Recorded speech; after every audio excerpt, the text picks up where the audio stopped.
Well, looky what we have here. I'm back. We're going to do some more delving deeper. I bet you're wondering what the heck happened to me. Well, not much of anything. I got busy, then I got lazy, and then I got sick. So I haven't been making videos due to a combination of those things. Mostly laziness, I gotta say. It's mostly just laziness. But today we're going to be doing some more delving deeper. I've updated my solo role-playing kit a little bit. There's just not as much in it, but put in this nice box with a bear on it because this was a gift to me. One of my most iconic characters was a werebear, and so now I have a box with a bear on it. So here it is, and this goes with my cards here, and it's the same things. It's these generation dice that are like, there's the weather, and then there's NPC reactions and colors and some some critical hit places. And then there's this one that my friend gave me, which is another critical hit die. And then it's the cards there. But I kind of I keep this around here. But mostly we're going to be using our typical dice as usual. Anyway. I apologize for my absence and my laziness, so please forgive me, and let's get back to it. When we last left off, our party had got down to the second level of the evil summoner's fortress. So what we have here is we've descended the stairs into a room with 5 squares. One of these squares is the staircase. We've also got 3 doors marked with these blips on the side. So we have 3 doors there. So we're going to choose at random. So this represents our party leader, Tybalt. That's what I named him, right? Man, it's been a while. Yeah, it's Tybalt. All right, Tybalt's going to pick what door we're going to go in. So that's going to be 1, 2, and 3. And remember, our goal is to find another staircase leading downward. And once we hit that one, we have reached the lair of the evil conjurer, and we're going to have to fight him. So that's 3. We want to go this way. We are going to, once again, we're going to let our orc go first. He's our tanky boy, and he's going to try the door. We need to see if it is locked or not. 1d6. A 5 to 6 is an unlocked. 4 is locked. 3 is stuck, and a 1 and 2 means there's a trap there. That's a 2. So we just rolled that there is a trap there. Which means if we open it, we're going to take some damage. So what we're going to do is we're going to have our thief, our halfling, we're going to switch back there. And she is going to try and remove the trap from this door. Now, any kind of thief skill, anything at all, this includes removing traps. In delving deeper, if you get a 3 or above on your d6, you've successfully removed that. A failure is going to trigger the trap. So let's all root for Brooke the halfling here. Please open the door. Oh yeah! All right, the door is open. She's gonna go ahead and swing it open, and we're gonna roll to see how many squares are in our new room here. 3. Ooh, not many. We're also gonna roll for the number of doors in it. D3. There are 2 doors, so this is like a hallway. I see. See that? So there's a door there, going up this way. There's a door there. And what I'm going to do is I'm going to do this to mark that we've gone through there. See that little kind of handlebar thing? That means we've gone through. So this door has opened up. And as we recall, we're also rolling encounters for these rooms. And I can't remember if I was rolling high or low, but I think the extremes, like a 1 or something, is going to mean that there is an encounter. So give me a minute to look that up, and I'll be right back. Looking up dungeon encounters, I didn't really find anything on a number to be rolled. So what we're going to do is on a d6, if I roll a 1, that means that there is an encounter here. So let's do that. Okay, that's a 4. There's no encounter here. Is there anything in this room? I've forgotten I've forgotten the Table Fables books. Well, let's roll to see if there's anything in this room, just using a basic oracle. So, here we go. Here's our yes-no oracles. Let's go ahead and roll our d6. It's a 1. No and. That's just a barren room. Okay, so we're going to have our tanky orc go in first. And he's going to check this door. And Tybalt, being our second tankiest, is going to check this door. So first things first, the orc 4, what is that? It's a locked door. And then Tybalt's door is trapped. No. Unlocked. 5 to 6 is unlocked. This is locked. This is unlocked. So we're going to put an L over here. It's a locked door. It's unlocked. So after trying that, he's going to turn back to his teammates, and they're going to determine whether or not they should just go through the open door. I think they are. They're just going to head in. Tybalt's going to go ahead and spearhead that venture. So let's go ahead, and I'm guaranteeing these lead to the same room, depending on the number of squares. If it's like 6 squares or more, it's the same room, just in my mind. Yeah, that's 6 squares. So that's going to be, oh, let's roll for the number of doors, plus these 2. Wow. Each one of these is a, holy cow. All right, so that's just going to be like this. Here's a door here. Here's a door here. This whole thing is just bars and little things here. And here's a door, so we'll just mark those like that. And that's just this is just a wall. I wonder if that's like a secret room or something. I don't think so. I think it's like a pillar. Let's roll to see if there's anything in this room. Any encounters? Yes. That's an encounter. So let's take a look at what that should be. Well, that's a problem. We've just encountered 8 shadows. Now, shadows are a type of undead that are, last I checked, they're actually immune to melee weapons. And whilst I lay this out, there's actually something I wanted to bring up. So I've been reading some of the combat stuff for Delving Deeper earlier. And it says that 1 square is like an area of 10 feet. So it says that 3 characters can stand abreast in 1 square.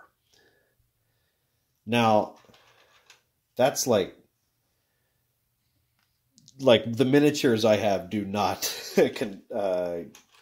lend themselves to a 10-foot square, 3 people in a square type scenario. So a couple things have to happen. Sorry I'm coughing so much. I'm still kind of recovering. Either I need to use smaller miniatures, which I've been looking into 15 millimeter miniatures as well for some wargaming. Or I would have to increase the size of the squares roughly, thusly, if you're going to get 3 characters to stand abreast in 1 square. And that's something that's always bothered me with some old school games. It's like, what scale do they use? You know, the original, the first edition DMG with the Dungeon Master's Guide, it recommends 25 millimeter miniatures. But even 25 millimeter miniatures, you're not going to fit 3 guys across a square. I'm not a gaming expert. I just play games. I'm by no means an expert. So if any of you guys out there who have more experience with old school role playing, have any advice as to how to rectify this situation, please let me know. The way I would do it is I would have to build up a collection of 15 millimeter miniatures because I want to use the squares as they're presented on a grid. How was this handled back in the day?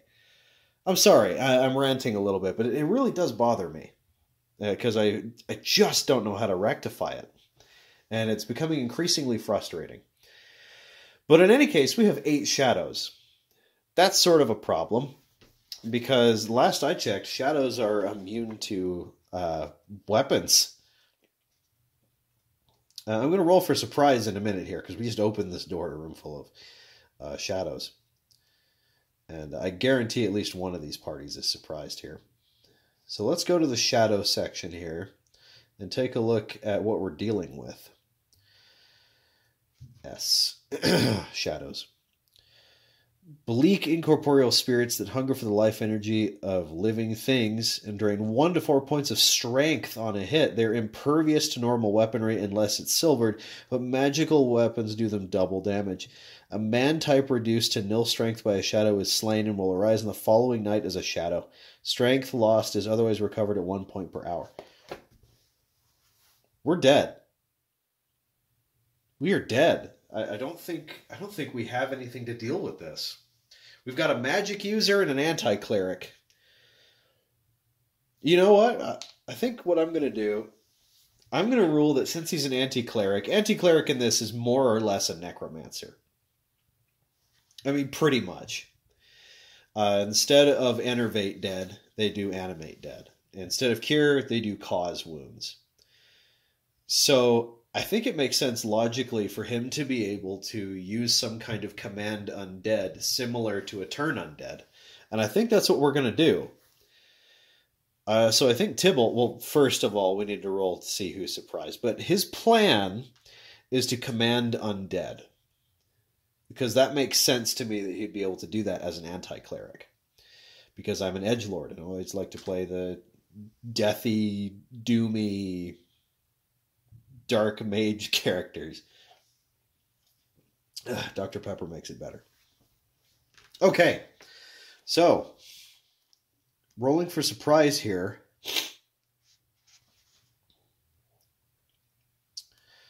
If one of these parties is surprised, the other one gets like a round of uninterrupted and unanswered combat. So we don't want to be surprised. When wandering monsters occur, the referee should determine whether either party is surprised. Surprise is possible only when either or both parties are unaware of the other. Neither of us were aware. Various divinations can negate the possibility of surprise. Otherwise, either party will surprise the other on a roll of 5 to 6 on a 6-sided die. Thieves, if they are used, instead surprise. They instead surprise on a roll of 3 to 6. Okay, so since we have a thief in the party, we actually surprise on a 3 to 6, whereas this party of shadows surprises on a 5 to 6. That's what we're going to do. So as usual, red is the good guys, blue is the bad guys. Let's do some surprise. Let's not be surprised here. That was us. Neither party is surprised. So instead what we're going to do is we're actually going to roll initiative. So here we go. Oh my gosh, simultaneous initiative. This is really getting down. It's getting down to the part where it's hard for me to adjudicate. In that case, I'm going to roll my oracles. Does Tybalt get to go first? No. Okay, so he's going to get attacked first. Dag nabbit, Tybalt. He just wasn't ready. He's not surprised, but he's kind of like, oh, I was expecting to see this here. So Tybalt's going to get attacked by a shadow. I'm fairly certain these guys can go through walls, but to make it easier to adjudicate, we're not going to have them do that. So here we go.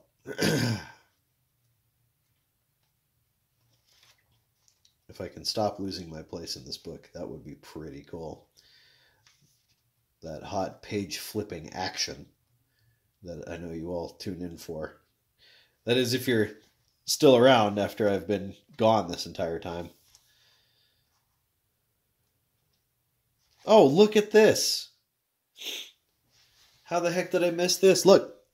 Random encounter table, determination, dungeon level. We're on dungeon level 2. Look at that. So we actually have... Okay, well, we will also... Oh, I also found this as well. Populating a dungeon. It has all this stuff here. I may have even pointed this out last time. I just have not reviewed any of my own footage. Preparation for a campaign. Here we go. So a shadow hits on... I don't think they're terribly good at hitting. How many HD do these guys have? They have 2 hit die. They got 2 hit die plus 2 each. So these guys each have 10 hit points. That's more than... Wow. I really hope that we don't die and we can command these dudes. Okay. So that means since they have 2 hit die, they're hitting Tybalt's armor class on... Tybalt has an armor class of 5 because he's wearing chain, I believe. So to hit an armor class of 5, they need to roll a 12 or higher.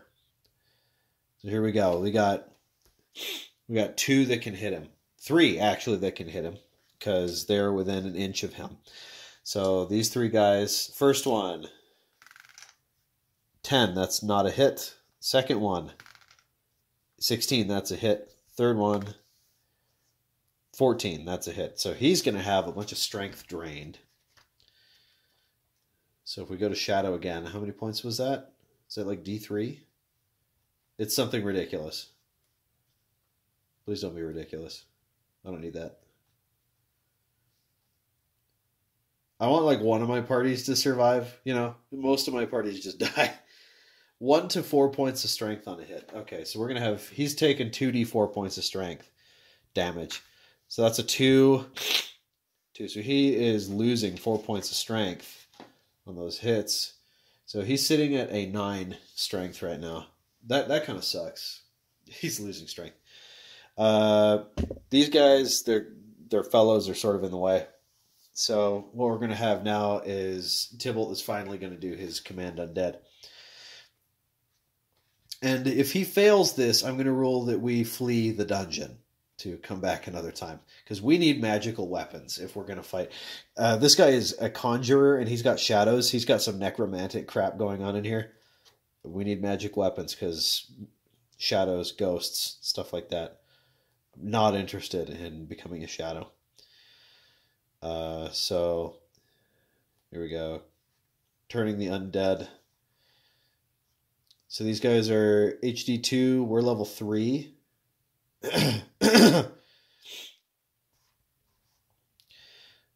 Okay, so...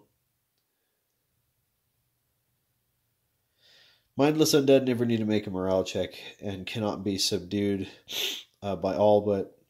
It cannot be subdued, but all the undead are subject to being turned away, even destroyed utterly, by a faithful cleric who forcefully presents a cross. Turning the undead is accomplished by throwing 2d6 and comparing the results to the following table. Okay. Let's turn some shadows. So we need to roll a 6. Turn an undead monster, so we can only affect 1? Oh, mama. Okay, well, we're going to at least attempt to control one of these guys, yeah? So, if we fail this, we're running.